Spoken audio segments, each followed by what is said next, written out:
In today's episode of Edwin the Magic Engineer, we're going to be going over a Twiddlevault deck that I've been actually getting ready for the Winter Derby. But before we get into that, I wanted to give you guys a quick heads up. I've been making another YouTube channel with a good friend of mine named Dan, who has the YouTube channel Open Boosters. We made a new channel called Unhinged Magi. You can find it right now on YouTube. There's a link below.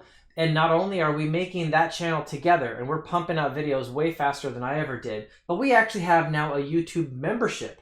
And the YouTube membership is kind of like a Patreon, where you sign up for a monthly service, and there's several tiers of it, and there's benefits in each of those tiers.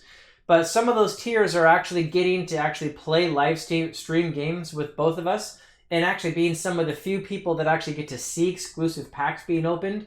Because this will happen on a very small number of people viewing live stream. That's only the members of Unhinged Magi. And then other people will even get to actually purchase things that Dan and I together are selling that are either really exclusive or a great price. So that's all on Unhinged Magi. Check that out. But let's get to this video, guys.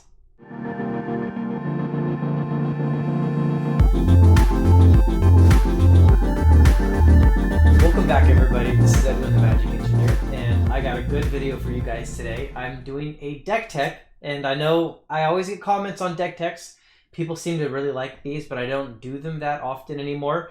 And there's a solid reason for that. It's because I don't do a deck tech unless I've spent a decent amount of time with the deck, and I feel like I have a lot that I can say about it. And I've been so focused on lots of other things, I haven't had time to refine a lot of decks. But the one I'm going to show you today, I did.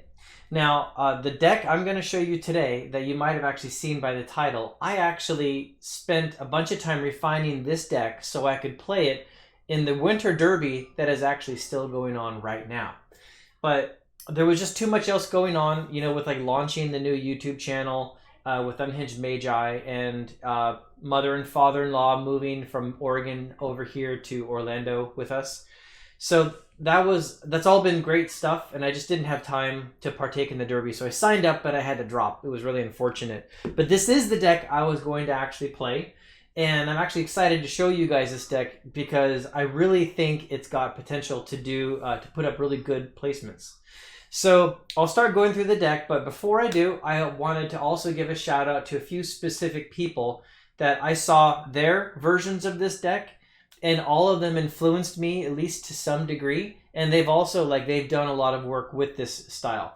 So one of them is Lucas Kuntz, who I played a game against.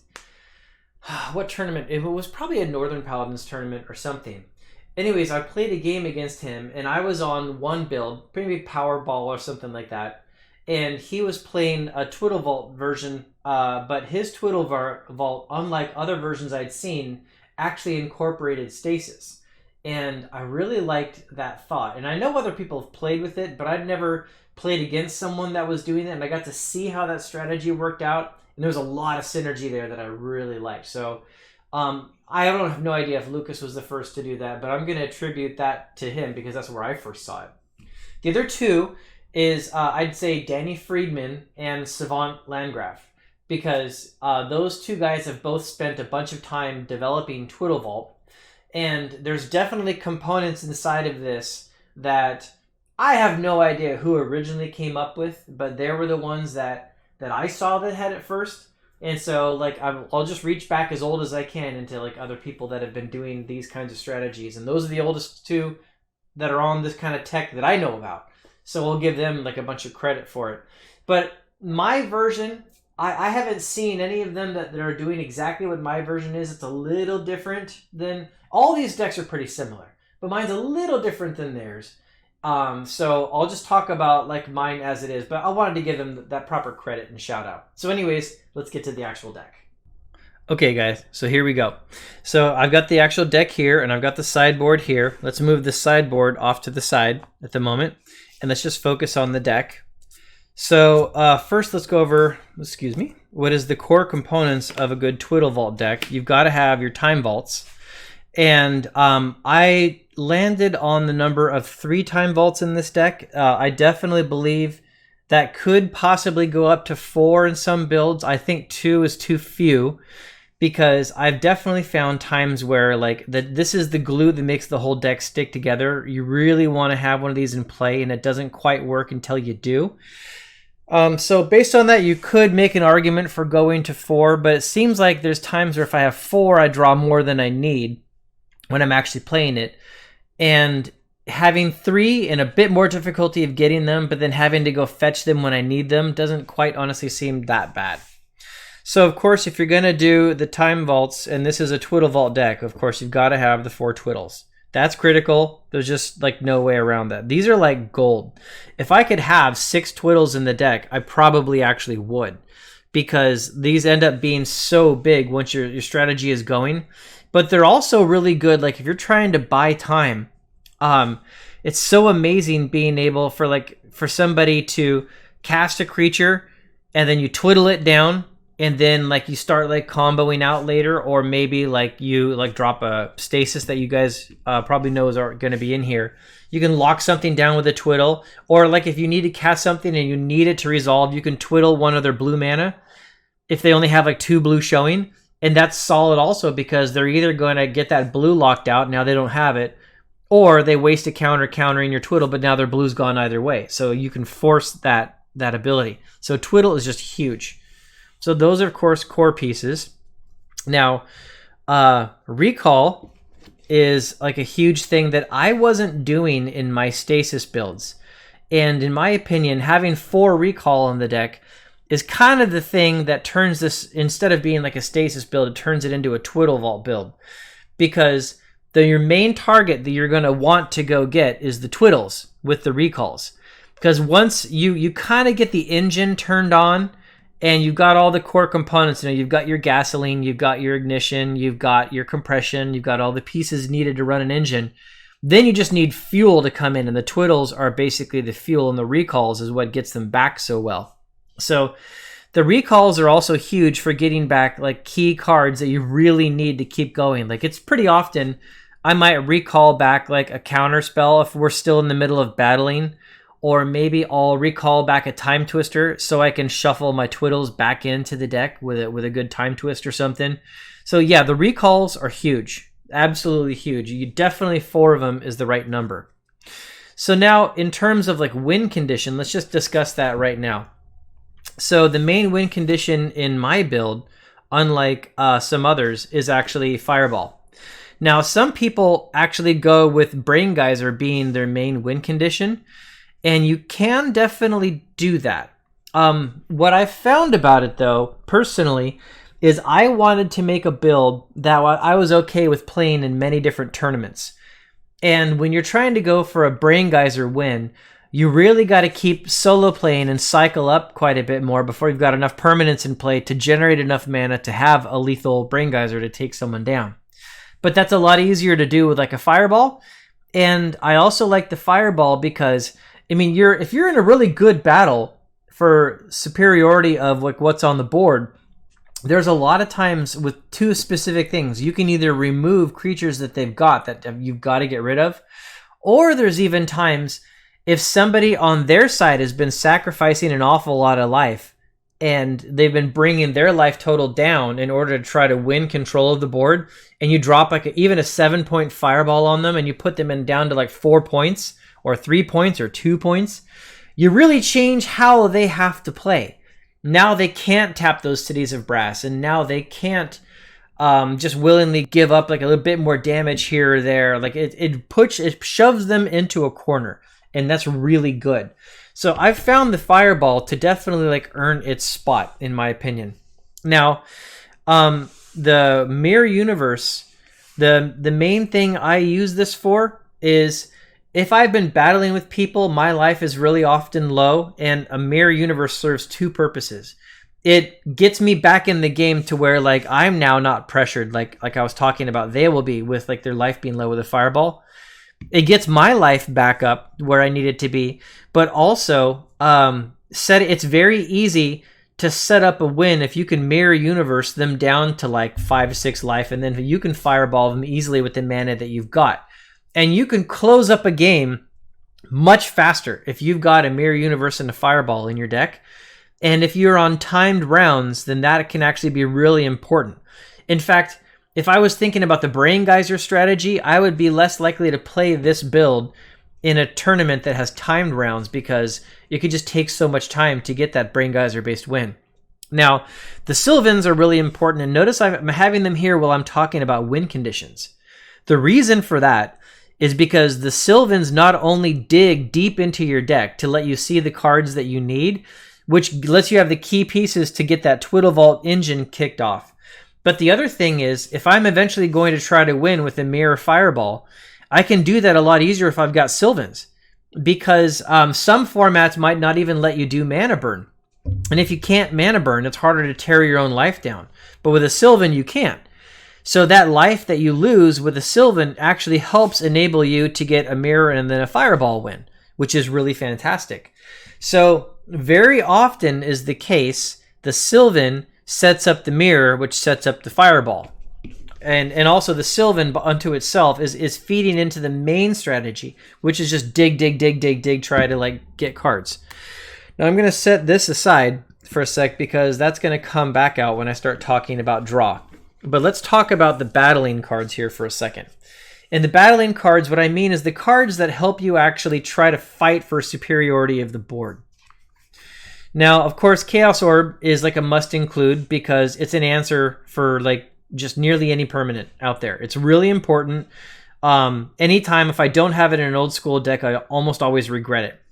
Mind Twist is in here because Mind Twist will just win a game oftentimes, especially if I'm having to like twist, Wheel of Fortune, lots of Howling Minds, I'm putting cards in their hand. If I'm going to have to, like, if I can't combo into a win, if I can at least Mind Twist cards out of their hand, I can definitely shut them down. And that's really important. And a Mind Twist early in the game also can just like end up turning into a win unto itself. Because you can twist all these key cards out of their hand, allowing you time to get your lands in play, and then get a few Howling Minds, then start the engine going, and then you're off to the races. So these are just like auto includes. This is what's really different about my build. Now, I really like Stasis in this deck because Stasis has massive amounts of synergy, especially with like the Time Vaults. And I also noticed that the Stasis has a ton of synergy with what is also in the deck, a bunch of Howling Minds for draw. If I've got a bunch of cards, and if my engine goes, I win, right? And the engine in this deck kicks off very easily, let me tell you. Like, turn 3 wins happens a lot in this deck, right? If not faster. But very often, yeah, a turn 3 win happens a lot. Now, if that's not happening, like if my opponent is counterspelling, disenchanting, we're going back and forth, as soon as they tap out, if I have a Stasis and I can just bam, lock the board, like oftentimes like that'll finish it, because this will allow me to buy the time that I need to get the cards that I need, and at the same time it locks them out from aggressing against me very hard. And as soon as an opponent knows that you've got Stasis, they have to play their deck more reserved.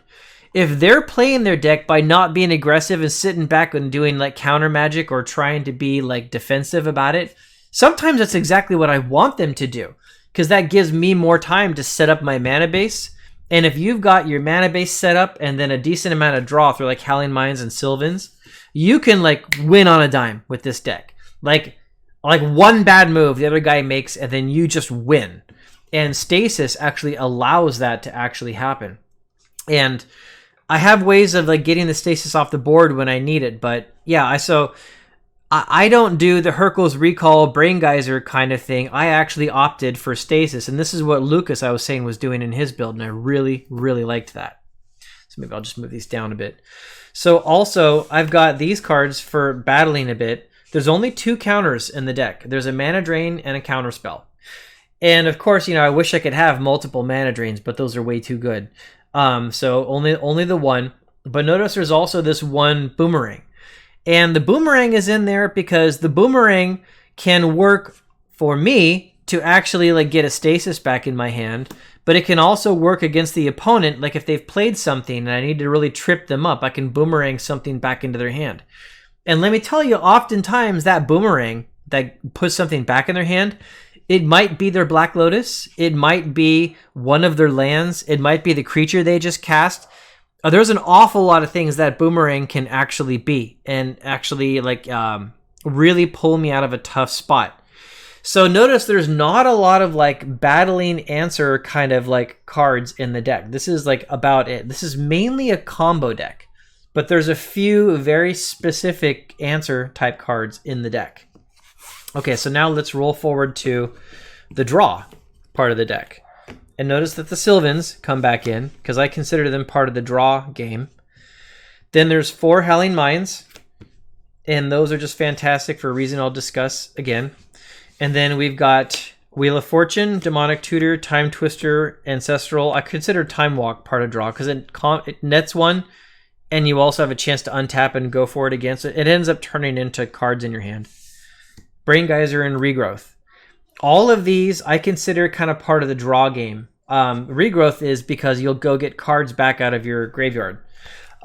You could technically consider Recalls part of the draw game for the same reason, but these are so expensive to cast, because oftentimes you're at least going to spend 5 mana or more, that if once you do this, you don't often have a lot of mana left over for like a Brain Geyser, a Wheel, or a Twist. And you really don't want to like Time Twister and then give up the turn where the other guy has a fresh hand of cards. Unless you had something like a Stasis in play to lock him with it or something. But so that's why I don't really consider the Recall part of the draw game. But anyways, there's a lot of cards in here to kind of keep the draw game basically going. And yeah, they're all really important. But let me now talk a bit more specifically about why I like the Sylvans and the Howling Mines. It's because I've said this in many of my other deck techs. When I actually play a strategy, I like to play that strategy a little harder. So my opponents don't have the ability to fight it. And what I'm showing you here is all of these are targets for someone's disenchant, along with, of course, artifact mana, you know, like mana rocks and things like that. But all of these are disenchant targets. Now, I already know I was going to have the Time Vaults. I already know that I'm going to have the Sylvans, which suddenly gives a lot more value to the Howling Mines and the Stasis, because if I can get them to waste their disenchant on a Stasis or a Howling Mine, that makes them a lot less likely to have a disenchant ready for a Sylvan Library or for a Time Vault. And by the time like a Mirror Universe is being played, this almost never gets disenchanted because they're already bled out from like one of these others. Sometimes I actually want my opponent to try and hit a Sylvan Library because it helps my strategy, but it's not critical. And so a lot of times if this can suck down a disenchant, then now my Time Vault is so much more secure. And as soon as that Time Vault hits the table, I can start turning on that engine and comboing out like crazy. So I really like the Sylvans because of that, and I like the Howling Mines because of that. It's just I'm overwhelming them with too many targets to actually disenchant or blow up off the board. Okay, now for the mana game. I'm very concerned about Blood Moon in the format that we're playing in. So I went ahead, get the artist signatures here. I went ahead and I have 5 basic lands in the actual deck. And the basic lands are, I organized this whole deck around making sure I could have these in there to work around Blood Moons. And that's also specifically one of the reasons why I like where is it? The Boomerang. There's the Boomerang. I really like the Boomerang. If I've got basic islands in the deck and I've got a Boomerang, and I've even got some cards that are in my sideboard that you'll see in a second, the Blue Elemental Blasts, then I can actually deal with like a Blood Moon very well. Right? It just gives me definitely a lot more longevity. So that's why those are there. Now, I've got Library in there because it's a combo deck. So you need to draw, right? Enough said. And then I'm just going to quickly go past these. I've got all the mana rocks in there. I don't have the Fellwars because since this deck combos out, my opponent might literally not have the colors that I need them to have. I want this deck to try to win by like turn 2 or 3. So the Fellwars don't work. But the rest of the mana rocks speed me up immensely. So they're good and they're in. Here's where the real discussion comes in. Well, Cities of Brass because I'm 4 colors. So of course those. The real discussion is how many of each dual land. And as you'll notice, I've got the most blue-green. And the blue-green has to be the largest because, well, blue, all these have to have blue. Clearly that's a primary color. But the Sylvans I want to come out very early.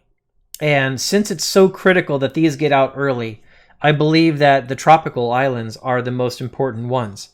In terms of other green, of course, we've got regrowth, but that's not a ton. These really are here to make sure that I can get that Sylvan library onto the table as fast as possible. Now, I don't have a lot of red cards main deck. I have a Fireball and I have a Wheel of Fortune main deck. So with only those being red, I really don't need a lot of red. And both of these are definitely more late game type cards usually, which means my dependence on red goes down a bunch. But the reason why you'll see that even with that, I still have 3 is because of my sideboard, because I want to be able to play Red Elemental Blast in my sideboard and win that battle, right? So that's why red got its colors. Now black only has 2 because the only 2 black cards main deck are the Demonic Tutor and the Mind Twist. Now, an argument could be made that both of these are better than the red cards early game. So if I can knock cards out of my opponent's hand really early, then Mind Twist can just translate into a win. And Tutor can just go get the one piece that I need. So without the sideboard, I would actually think that the 2 blacks are more important. That the black producing mana sources are more important than the red. And so this is a debate that I kind of had. Because without the sideboard, if there was no sideboard, I would definitely have 3 of these and 2 of these. Like hands down for sure. Might even decrease the 1 more island and go with like 4 underground seas. But with the sideboard considerations in it, it changes the scale around, and I lean back towards the red. So now with that intro, let's go through the sideboard. Now again, this sideboard, it's just basically it's what I'm currently doing, but a sideboard is really dependent on the metagame that you're going into. So I would just hope that you guys consider this a starting point and not a final sideboard. Maybe begin with this, but then make your own decisions on what you want to have in yours. But it's very likely 3 to 4 blue elemental blasts and 3 to 4 red elemental blasts are a really good choice. The ivory towers are really good, and these can bring you back if you're fighting against a very aggressive deck. They can like make it that much harder for them to get that win. But I'll tell you guys the truth, like a major reason that I actually like these is I want these to suck down another one of those disenchants. So I can actually make sure that my my Howling Mines, my Sylvan Libraries, my Stasis, my Time Vaults are all that much safer. So that's like another strategy. I'm just leaning deeper into the give them another target to shoot at kind of strategy, but it does help with life gain against really aggressive decks. I like the Transmute artifact because there are key cards in this deck that I really want to be able to get. There might be times I really need that Ivory Tower, or I need to go get that Mirror Universe, or that Time Vault, or a Chaos Orb. Those are the main targets I will normally consider. But Transmute almost earns a spot right in the main list. It's so good. But it tends to be something that it's usually either mid to late game, and it's hard to go down a card from it. So this one is really on the fence. I could definitely see some lists playing at main deck. For mine, it's in the sideboard. In case I go up against a really good counter deck, I'm probably going to have the Red Elemental Blasts and this other last counter are going to go into the deck to try to win that counter war. Notice I don't have lots of counters, because I don't have a lot of things I can take out of the deck. I just need to have things in it that'll allow me to win the counter war so I can translate into a combo. Okay, now, City in a Bottle is I like because there are some decks that lean really heavy on Arabian Nights, especially for like the aggressive creatures. But I feel like this is one of the weaker cards in my sideboard. By weaker, I mean like I don't need it as much. So these last cards I'm showing you, if anything's going to come out of the sideboard, this is one of them, and the other one is possibly this. I have 3 Abyss in the sideboard. If I'm running up against like a creature deck that I'm just having problems dealing with, but I can slow them down, an Abyss is great because same strategy, guys. I'm giving them more targets to disenchant, right? because now they've got to hit my Time Vaults, they've got to get my Chaos Orb, they've got to get my Sylvans, but now they got to get Abysses too. And so it plays into that strategy, and it's just really efficient. And I can slow the game down a bunch, which will allow me... Think of it like this deck. If you can slow the game down and build up your mana and Howling Mines, then it's like on the turn of a dime, bam, this deck just combos out. And something like this and Stasis can allow that to actually happen. So that's my sideboard. And that's how I'm seeing it right now. So that was the deck. I think Twiddlevault is a fantastic deck. I think Danny Friedman has been doing a lot of work to prove that it's competitive. I know he's had some fantastic placements many times with it in the past, and he's recently even had some wins with it. Not my exact build, but his build. I definitely think the deck can still be explored. I think it can adjust to different metas. And I think I like my sideboard as it is. I'm willing to do a tournament with it. But I do not think my sideboard is finalized, and I even think there's room for adjustment inside the deck. But I wanted to kind of at least give you guys my perspective of Twiddlevault and discuss why I like the choices that I've made in my version. So anyways, thanks a lot, guys, and check out Unhinged Magi, and I hope you have a great time. Bye.